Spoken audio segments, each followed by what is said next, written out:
ಒಂದು ಕಡೆ ಆದ್ರೆ ಕಾವೇರಿ ವಿಚಾರದಲ್ಲಿ ಸರ್ಕಾರ ಇಕ್ಕಟ್ಟಿಗೆ ಸಿಲುಕಿದೆ. ಇದನ್ನೇ ಅಸ್ತ್ರ ಮಾಡಿಕೊಂಡು ಬಿಜೆಪಿ ಪ್ರತಿಭಟನೆಯ ಮೂಲಕ ಸಮರ ಸಾರಿದೆ. ಕೆಆರ್ಎಸ್ ಡ್ಯಾಂಗೆ ಮುತ್ತಿಗೆ ಹಾಕೋಕೆ ಬಿಜೆಪಿ ನಾಯಕರು ಮುಂದಾದ್ರು. ಸರ್ಕಾರ ಫೇಲ್ಯೂರ್ ಆಗಿದೆ ಅಂತ ಆರ್ ಅಶೋಕ್ ಆಕ್ರೋಶ ವ್ಯಕ್ತಪಡಿಸಿದ್ರು. ಆದ್ರೆ ಕಾಂಗ್ರೆಸ್ ನಾಯಕರು ಪ್ರತಿಭಟನೆಯ ಅವಶ್ಯಕತೆ ಇಲ್ಲ ಅಂತ ಸಮರ್ಥಿಸಿಕೊಳ್ತಿದ್ದಾರೆ.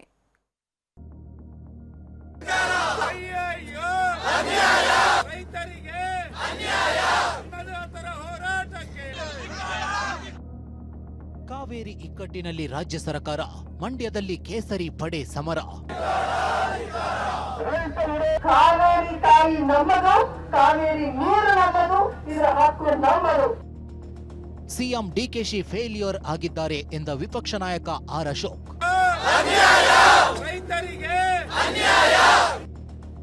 ಡಿಕೆಗೆ ರೈತ ಪರ ನಿಲ್ಲೋ ತಾಕತ್ತಿಲ್ಲ ಎಂದ ಬಿಜೆಪಿ ರಾಜ್ಯಾಧ್ಯಕ್ಷ ಬಿವೈವಿ. ನಮ್ಮ ಕಾವೇರಿ ನೀರು ರೈತನ ಉಸಿರು, ತಮಿಳುನಾಡಿಗೆ ನೀರು ಹರಿಸಬೇಕೆಂಬ ಸಿಡಬ್ಲ್ಯೂಎಂಎ ಆದೇಶ ಖಂಡಿಸಿ ಇವತ್ತು ಮಂಡ್ಯದಲ್ಲಿ ಕೇಸರಿ ಪಡೆ ರಣಕಹಳೆ ಮೊಳಗಿಸಿದೆ. ಕೆಆರ್ಎಸ್ ಜಲಾಶಯದ ಬಳಿ ಬಿಜೆಪಿ ನಾಯಕರು ಪ್ರತಿಭಟನೆ ಮಾಡಿದ್ರು. ಕಾವೇರಿ ವಿಚಾರದಲ್ಲಿ ಸರ್ಕಾರ ಫೇಲ್ಯೂರ್ ಆಗಿದೆ ಅಂತ ಕಾರ್ಯಕರ್ತರು ಘೋಷಣೆ ಕೂಗಿದ್ರು.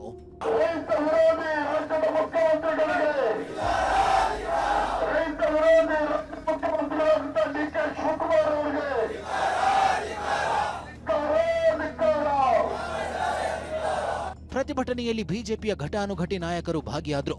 ಮಾಜಿ ಸಿಎಂ ಯಡಿಯೂರಪ್ಪ, ವಿಪಕ್ಷ ನಾಯಕರಾದ ಅಶೋಕ್, ಛಲವಾದಿ ನಾರಾಯಣಸ್ವಾಮಿ, ರಾಜ್ಯ ಬಿಜೆಪಿ ಅಧ್ಯಕ್ಷ ವಿಜಯೇಂದ್ರ, ಮಾಜಿ ಸಂಸದೆ ಸುಮಲತಾ ಅಂಬರೀಶ್, ಸಿಟಿ ರವಿ ಭಾಗಿಯಾದರು.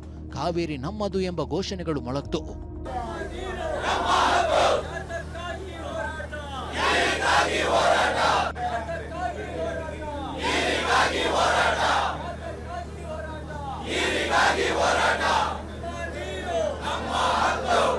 ಕೆಆರ್ಎಸ್ ಡ್ಯಾಂಗೆ ಮುತ್ತಿಗೆ ಹಾಕೋಕೆ ಬಿಜೆಪಿ ನಾಯಕರು ಮುಂದಾದ್ರು. ಈ ವೇಳೆ ಭಾರಿ ಹೈಡ್ರಾಮಾ ನಡೆಯಿತು. ಪ್ರತಿಭಟನಾಕಾರರನ್ನ ಪೊಲೀಸರು ವಶಕ್ಕೆ ಪಡೆದ್ರು. ಸಿಎಂ ಕುರ್ಚಿ ಹೋದ್ರೂ ಪರವಾಗಿಲ್ಲ, ಕಾವೇರಿ ನೀರು ಬಿಡೋದಿಲ್ಲ ಅಂತ ಘೋಷಿಸಿ ಎಂದು ಡಿಕೆಶಿಗೆ ಬಿಜೆಪಿ ರಾಜ್ಯಾಧ್ಯಕ್ಷ ಬಿವೈ ವಿಜಯೇಂದ್ರ ಸವಾಲ್ ಹಾಕಿದ್ರು.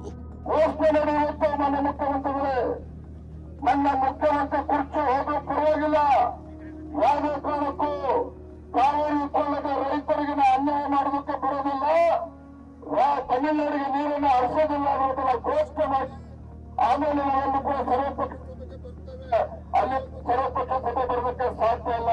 ಇದನ್ನ ಮಾಡೋದಕ್ಕೆ ಮುಖ್ಯಮಂತ್ರಿಗಳ ತಾಕತ್ತಿಲ್ಲ, ಇದನ್ನ ರಕ್ಷಣೆ ಮಾಡೋದಕ್ಕೆ ಧೈರ್ಯ ಇಲ್ಲ. ತಮಿಳುನಾಡು ಕೃಷಿ ಪ್ರಭುತ್ವ ತೋಟಕ್ಕೆ ಅಂತ ರೈತ ವಿರೋಧಿ ಕಾಂಗ್ರೆಸ್ ಸರ್ಕಾರದ ವಿರುದ್ಧ ರಾಜ್ಯದ ಎಲ್ಲ ರೈತ ಸಂಘಟನೆಗಳು ಕೂಡ ಬೀದಿಗಳಲ್ಲಿ ಹೋರಾಟ ಮಾಡ್ತಾ ಇದೆ. ಕಾವೇರಿ ನೀರಿನ ವಿಚಾರದಲ್ಲಿ ಸರ್ಕಾರ ಫೇಲ್ಯೂರ್ ಆಗಿದೆ ಅಂತ ವಿಪಕ್ಷ ನಾಯಕ ಆರ್ ಅಶೋಕ್ ಬೆಂಕಿ ಉಗುಳಿದ್ರು. ಕಾಲಿಟ್ಟ ತಕ್ಷಣ ಬರಗಾಲ ಬಂತು, ಜನರ ಪಾಲಿಗೆ ಸರ್ಕಾರ ಸತ್ತೋಗಿದೆ ಅಂತ ಗುಡುಗಿದ್ರು. ಕಾಲಿಟ್ಟ ತಕ್ಷಣ ಬರಗಾಲ ಬಂತಲ್ಲಪ್ಪ, ಮಳೆನೇ ಕಥನೆ ಖಾಲಿ ಆಗೋಯ್ತು. ರೈತರನ್ನ ಊರ್ ಬಿಟ್ಟು ಖಾಲಿ ಮಾಡ್ಕೊಂಡು ಹೋಗ್ತಾ ಇದ್ದಾರೆ, ಗುಳೆ ಹೋಗ್ತಾ ಇದ್ದಾರೆ. ನಾಚಿಕೆ ಆಗಲ್ಲ ಕಾಂಗ್ರೆಸ್ ಸರ್ಕಾರಕ್ಕೆ. ಈಗ ವಿರೋಧ, ಈಗ ಸರ್ವಪಕ್ಷದ ಸಭೆ ಏನಕ್ಕೆ ಎಲ್ಲ ಖಾಲಿ ಆದ್ಮೇಲೆನಾ? ಇವತ್ತು ದಾರಿಯಲ್ಲಿ ನಾನು ನೋಡಿದೆ, ಟ್ರ್ಯಾಕ್ಟರ್ಗಳಲ್ಲಿ ಗುಳೆ ಬಂದಿರುವಂತ ಜನ ಇಳಿತಾ ಇದ್ರು. ಇವತ್ತು ಕರ್ನಾಟಕದಲ್ಲಿ ಈ ಸರ್ಕಾರ ಜನರ ಪಾಲಿಗೆ ಸತ್ತೋಗಿದೆ. ಜನ ಏನೋ ಆಸೆಯಿಂದ ಕಾಂಗ್ರೆಸ್ ಬಂದ್ರೆ ಏನೋ ದೇವಲೋಕ ತೋರಿಸ್ಬಿಡ್ತಾರೆ ಅಂತ ಹೇಳಿ ಓಟ್ ಹಾಕಿದ್ರು. ಇವತ್ತು ಜನ ಪಶ್ಚಾತ್ತಾಪ ಬೀಳ್ತಾ ಇದ್ದಾರೆ. ಯಾಕಾದ್ರೂ ಈ ಆಳು ಕಾಂಗ್ರೆಸ್ಗೆ ಓಟ್ ಹಾಕಿದ್ರು, ಈ ಮನೆ ಆಳು ಕಾಂಗ್ರೆಸ್ಗೆ ಓಟ್ ಹಾಕಿದ್ರು ಅಂತ ಹೇಳಿ ಜನ ಶಾಪ ಆಗ್ತಾ ಇದ್ದಾರೆ ಕಾಂಗ್ರೆಸ್ ಪಾರ್ಟಿ. ಸಿಎಂ ಡಿಕೆಶಿಗೆ ಜನರ ಹಿತ ಬೇಕಿಲ್ಲ, ಕುರ್ಚಿಯೇ ಮುಖ್ಯ ಆಗಿದೆ ಅಂತ ಮಾಜಿ ಸಿಎಂ ಯಡಿಯೂರಪ್ಪ ಆಕ್ರೋಶಗೊಂಡ್ರು. ನಿಮಗೆ ಮುಖ್ಯಮಂತ್ರಿ ಸ್ಥಾನದ ಮುಖ್ಯ ಅನ್ನುವಂಥದ್ದು ಸ್ಪಷ್ಟವಾಗಿದೆ. ಜೈಲಿನಲ್ಲಿ ರಾಹುಲ್ ಗಾಂಧಿ ಮನೆ ಬಾಗಿಲು ಕಾದು ಕುಂತಿರುವಂತ ನಿಮಗೆ ಸಚಿವ ಸಂಪುಟವನ್ನು ವಿಸ್ತರಣೆ ಮಾಡೋದು ಮುಖ್ಯನೇ ಹೊರತು ರಾಜ್ಯದ ಜನರ ಹಿತ ಅಲ್ಲ ಅನ್ನುವಂಥದ್ದು ಸ್ಪಷ್ಟವಾಗಿರುವಂತ ಈ ಸಂದರ್ಭದಲ್ಲಿ ಬೇಜವಾಬ್ದಾರಿಯಿಂದ ವರ್ತಿಸಿದ್ರೆ ಹೋರಾಟ ನಿಲ್ಲೋದಿಲ್ಲ ಅಂತ ಮಾಜಿ ಸಂಸದೆ ಸುಮಲತಾ ಅಂಬರೀಶ್ ಎಚ್ಚರಿಕೆ ಕೊಟ್ರು. ಈ ಸರ್ಕಾರ ಬೇಜವಾಬ್ದಾರಿತನದಿಂದ ಇದೇ ರೀತಿ ನಡ್ಕೊಂಡು ಹೋದ್ರೆ ಈ ಒಂದು ಹೋರಾಟನ ನಿಲ್ಸೋಕೆ ಸಾಧ್ಯ ಇಲ್ಲ. ಕಾವೇರಿ ತಾಯಿ ನಮ್ಮದು, ಕಾವೇರಿ ನೀರು ನಮ್ಮದು, ಇದರ ಹಕ್ಕು ನಮ್ಮದು. ಆದ್ರೆ ರಾಜ್ಯ ಸರ್ಕಾರ ಮಾತ್ರ ತಮ್ಮ ನಡೆಯನ್ನ ಸಮರ್ಥಿಸಿಕೊಳ್ತಿದೆ. ನಾವು ಏನ್ ಮಾಡಬೇಕು ಎಲ್ಲದನ್ನು ಮಾಡ್ತೀವಿ ಅಂತ ಜಲಸಂಪನ್ಮೂಲ ಸಚಿವ ರಾಮಲಿಂಗಾರೆಡ್ಡಿ ಹೇಳಿದ್ರು. ಬಿಜೆಪಿಯವರು KRS ಹತ್ರ ಪ್ರೊಟೆಸ್ಟ್ ಮಾಡ್ತಾ ಇದ್ದಾರಂತೆ. ಅದೇನು ಅವಶ್ಯಕತೆ ಏನಿರಲಿಲ್ಲ. ಯಾಕೆ ಮಾಡ್ತಾ ಇದ್ದಾರೋ ಗೊತ್ತಿಲ್ಲ.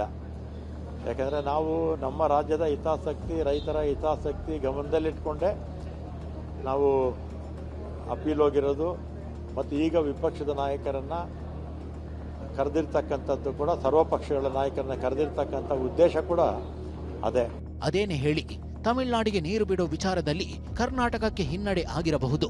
ಆದ್ರೆ ನೆಲ, ಜಲ, ಭಾಷೆ ಅಂತ ಬಂದ್ರೆ ಕರ್ನಾಟಕ ಹೆಜ್ಜೆ ಹಿಂದೆ ಇಡೋ ಮಾತೇ ಇಲ್ಲ.